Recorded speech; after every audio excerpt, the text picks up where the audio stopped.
As the summer stretches on, we reach an important month for part of the Carbondale community, Pride Month.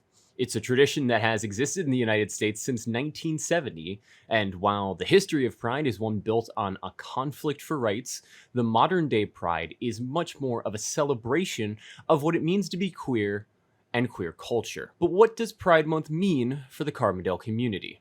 Just getting to be yourself, this is a place where everyone can come and just just be happy, and that's all that matters, just being happy and living your life and enjoying it. Pride means people, respect, inclusiveness, dignity, and equality, for sure. It just means acceptance. It means not being afraid of being who you are. It's just acceptance, love, and a good time.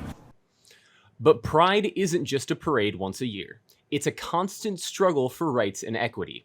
We had the chance to sit down with Juniper Oxford, the program coordinator for the LGBTQ Resource Center on SIU's campus, to talk about how the campus is helping its students. The LGBTQ Resource Center is a place for, well, I always say the resource part of the title is in bold, because what we do is we connect the students and our staff and faculty to resources that are kind of, disparate and across the campus and also in town as well. And centers like the LGBTQ Resource Center serve an important role in helping a large group of students.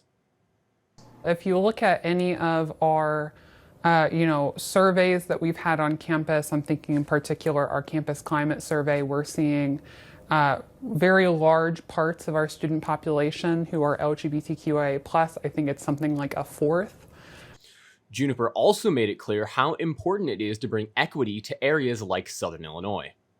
A lot has changed nationally over the last 2 years. I was very interested in seeing how, I could bring more inclusion back to this area. And work with all of those different wonderful organizations that have cropped up right here in Carbondale. But the Resource Center isn't just there for the students. They also aid in the training of teachers and other staff. We do a 2-hour training. Once you receive that, you get a placard that hangs on your door, indicating that your office has been properly trained and is a safe space for LGBTQIA+ students.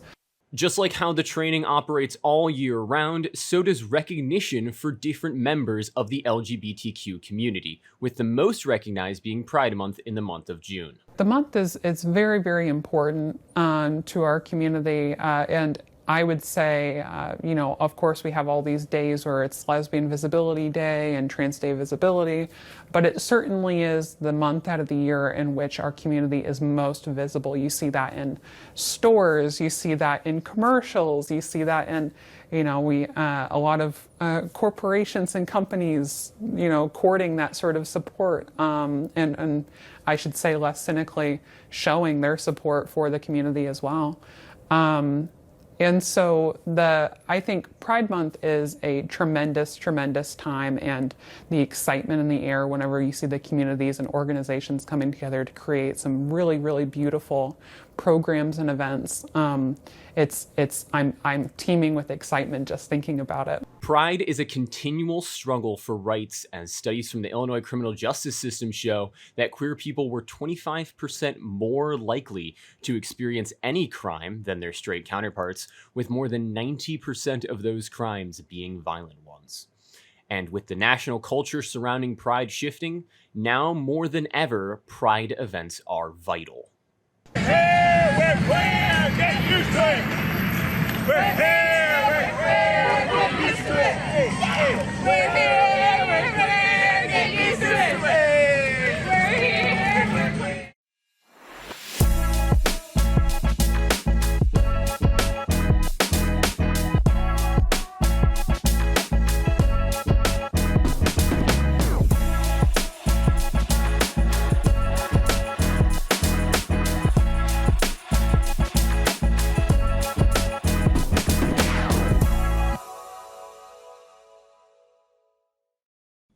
Thank you for tuning in to InFocus. I'm your host, Ethan Neir. The month of June means that it is Pride Month in Carbondale, and today we have the pleasure of sitting down with Clare Killman. Now, Clare is the first transgender person to be elected to a city council position in the state of Illinois. Clare, thank you so much for taking the time to sit down with me today. Thank you for having me. Now, Clare, obviously a historic election for you and for the entire LGBT community. What was that experience like for you? Quite overwhelming, unexpected. Upon my election, I didn't know that I was the first trans person ever elected to a city council in the state of Illinois, and so it came as quite the surprise, but I'm happy to pave that way. Awesome. And obviously, coming out as trans and figuring out one's identity can be incredibly difficult. What was that journey of self-discovery like for you? Carbondale was a unique and incredibly important part of that. For me, it gave me the space to self-integrate and self-actualize and really incubate my sense of being. Yeah. And I'm still in a process of becoming myself. And so Carbondale's been a very safe space for me to be able to do that. Although I will say I've always had a strong sense of self and a deep sort of understanding. There's been a deeper reflective sense of knowing myself. Yeah. Obviously, Carbondale acting as kind of a democratic hub for the rest of Southern Illinois. Obviously, I'm sure it was a much safer environment versus other places in the area that you could have been. Certainly. Yeah. And now, being such a public queer figure can come with a lot of harassment, I'm sure. Have you faced any since being appointed to the city council? Some, so I'll say much more positive encounter, much more shows of overwhelming love and support from my community and people who follow what I do. I am very blessed to have a lot of wind in my sails despite whatever else is percolating out there. That isn't particularly pleased with my holding an elected position.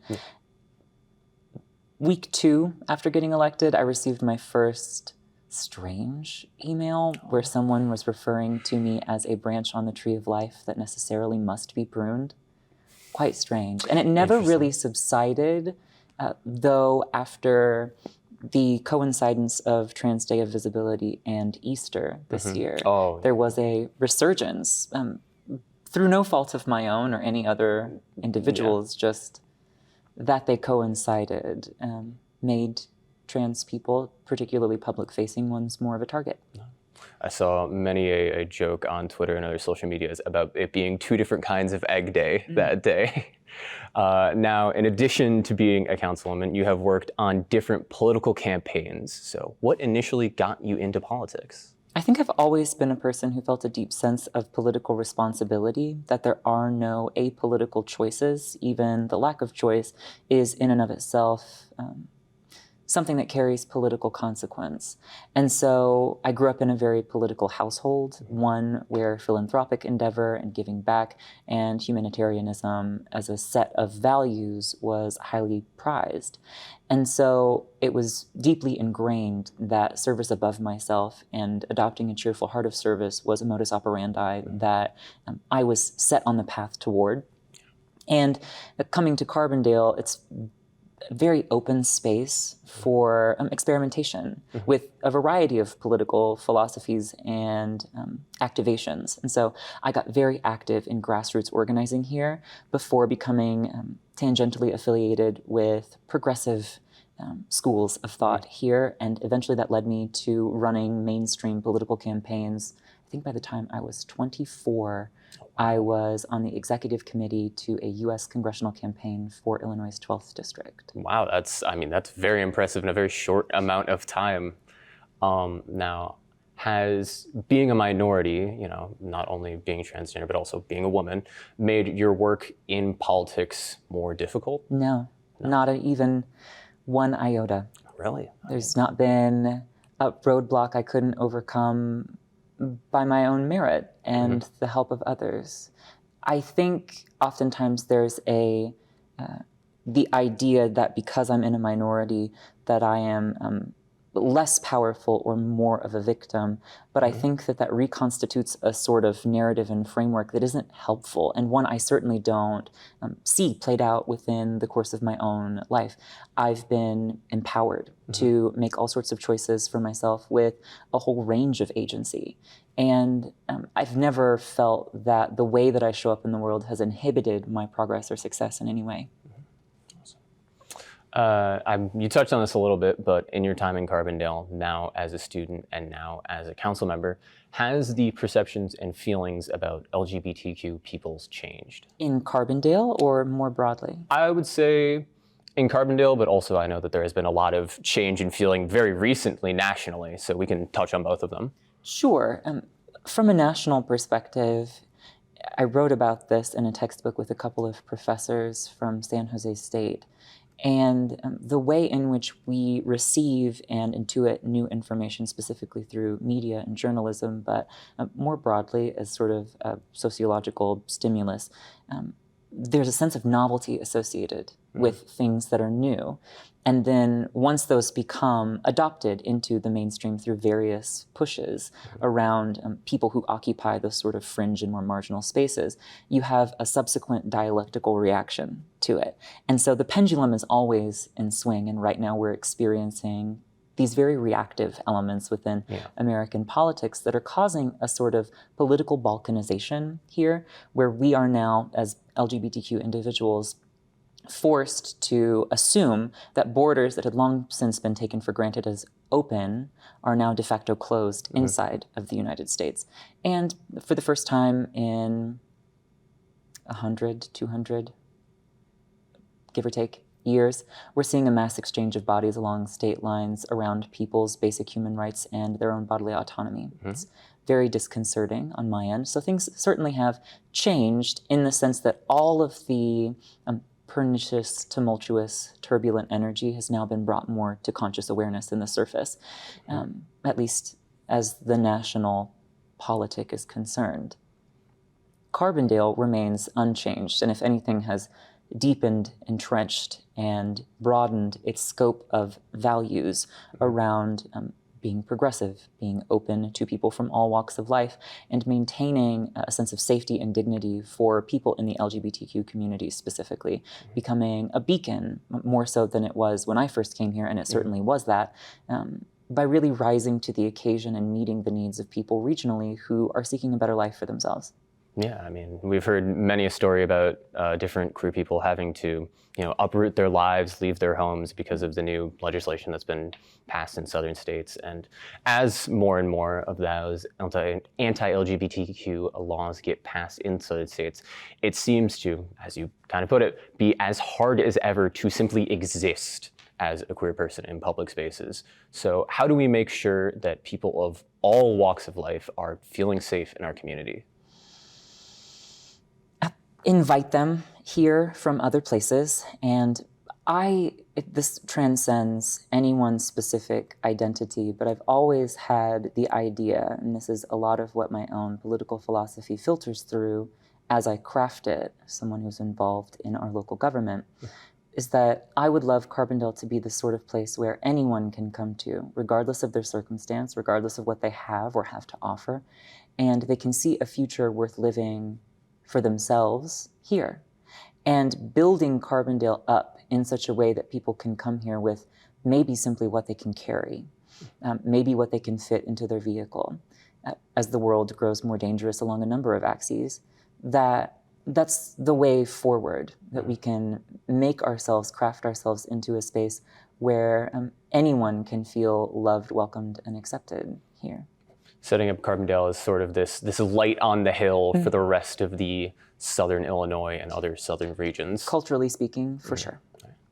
And now, in addition to being a councilwoman, you also do some work for some nonprofits, including the Golden Rainbows of Illinois South. So what is your role like there? I'm the secretary of our board on Golden Rainbows, and I enjoy the work that we do. We provide community connection and oftentimes services to aging members of the LGBTQ community. And what better way to bring my own origin story here full circle than to give back to elders that have shepherded me through so many important periods of my life here. acting as sort of a example setter for other young people that are in the area and sort of lending that assistance that you got is amazing. And now, as you have broken the glass ceiling, so to speak, what advice would you give to other members of the LGBTQ community that would like to follow in your footsteps? If I can do it, certainly anyone can. There's nothing particularly special about me, aside from the fact that the only thing that qualifies me to govern is the will of my people. And so it has nothing to do with me being transgender. It has nothing to do with me being a woman, and everything to do with my ability to inspire the confidence of my public. And so that is a process many years in the making. If you are intent on running for office, my advice would be to go about deeply setting down roots, showing your community a lot of love, opening yourself up to their ideas and their creative energy. That this is the way that we're able to create positive feedback loops in a community that ultimately put you in a position to be qualified to run for office at the behest of a community. So very much ingraining yourself in a community to become a part of it in a way. So you're just like any other member of the community at that point.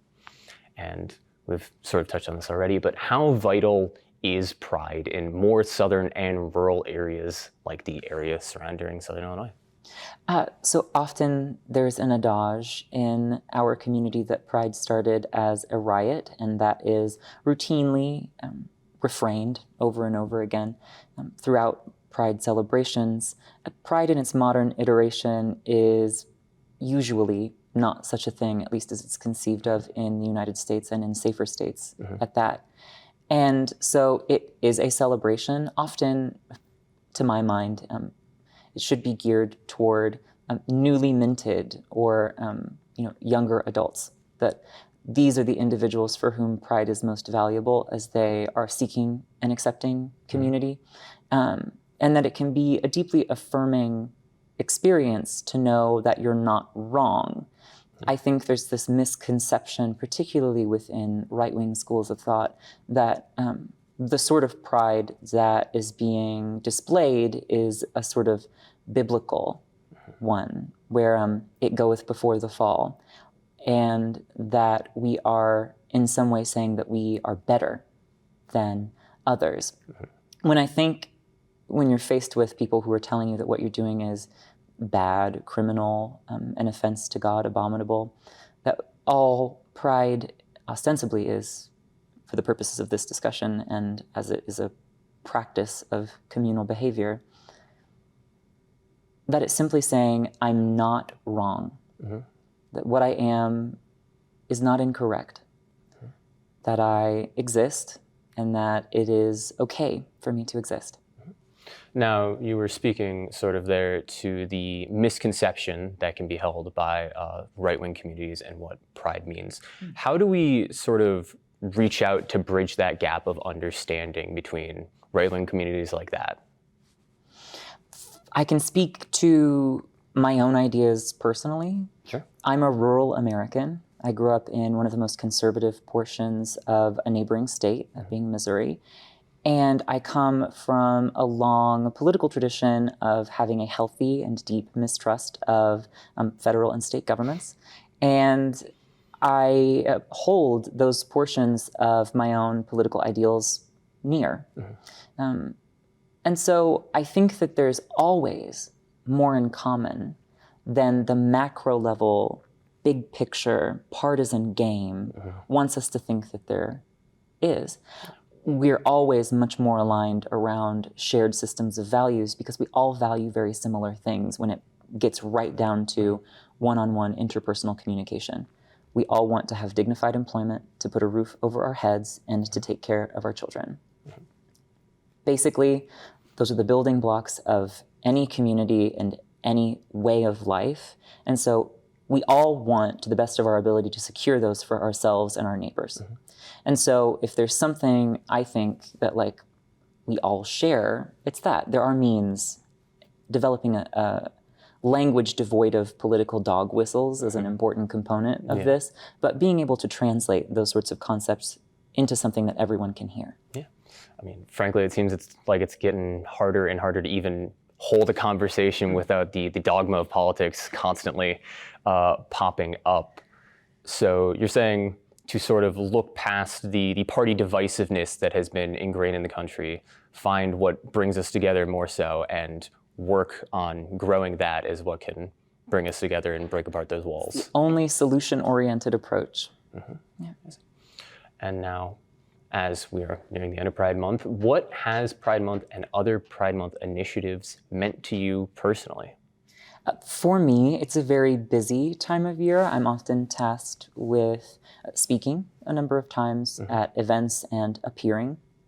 And that is helpful, I think, to my community. And I'm able to display, on the one hand, how Carbondale specifically is safeguarding their sense of dignity, safety, and their ability to be themselves. And so it can be a form of catharsis for me where things are coming full circle. At this point, I'm quite exhausted and ready for the festivities to be over. However, it's been quite a joyous Pride Month. No, yeah. I mean, personally, I've seen you at the parade that took place on the 15th. Unfortunately, I didn't have the chance to see you speak because I got a heat stroke and had to leave a little bit early. Yeah, but I know you spoke at the event the previous week before that, so I can imagine every year that Pride Month is just constantly a very, very busy event for you. Yes. Learning to set clear boundaries and take time for myself, not needing to linger around longer than I'm needed, is very helpful. Now, we were talking a little bit about this before the start of the show, but the sort of undue burden that could be put on individuals like yourself. Obviously, you are a very public figure. So do you feel that at times minorities such as yourself are called on too much to speak and called to do too much? Yes. I don't think I have trans issues or LGBTQIA queer issues figured out any more than anyone else. I'm simply one person with a multiplicity of ideas. And who am I to speak for or on behalf of my entire community? Who am I to be the standard bearer for the sum total of trans opinion on a subject? And oftentimes there's a tendency to defer to minority opinion as if it is all-encompassing, that to defer to someone who is more oppressed means that you'll get better, more accurate information about the means and mechanisms behind and underlying that oppressed state. It robs me of meritoriousness to see me as such, on the one hand, but two, it produces nothing inherently of value. I think there are many other reasons why I could and should be and am invited to speak. My transness being certainly a component of that during this month, but that oftentimes the media will latch on to me as a trans person, as a member of the LGBTQ community, and it has an idea that is a very reductive idea that I am going to be able to answer their questions better than anyone else, and that is not necessarily the case. And you touched on it a little bit there, but the idea that, you know, calling on you because of your transness is reductive, and is that something that media outlets need to kind of reevaluate when they are getting to people to speak on issues like this? Yes, I would say so. It happens quite frequently and has happened since I was elected, before I was elected even, and it takes away from my other accomplishments, the many other things that I am good at and bring to the table. And also, people rarely ask if that's something that I feel comfortable talking about. Yeah. It's never something that I seem to have any direct agency or control over, and that can be very frustrating for me. Is it almost that your experiences are assumed almost to be information for others, whether or not you are willing to give them up or not? Right, up for public consumption, which is part and parcel of being a public figure and putting myself into a public life. However, facets of my character must remain mine and mine alone. Yeah, and as you just said there, you know, being a public figure allows almost the how would you put it, the assumption that your personal life, everything about you is just up for open debate and discussion when you are a person just like anyone else, allowed to your own private life aside from the glaring eyes of the public, so to speak. Quite. All right. Well, Claire, thank you so much. My guest today has been Clare Killman, the first transgender city council member in the state of Illinois. Claire, thank you so much for your insightful answers. I really do appreciate your time here today. Thank you for having me again. And for everyone here at WSIU, I'm Ethan Neir. Thank you so much, and good night.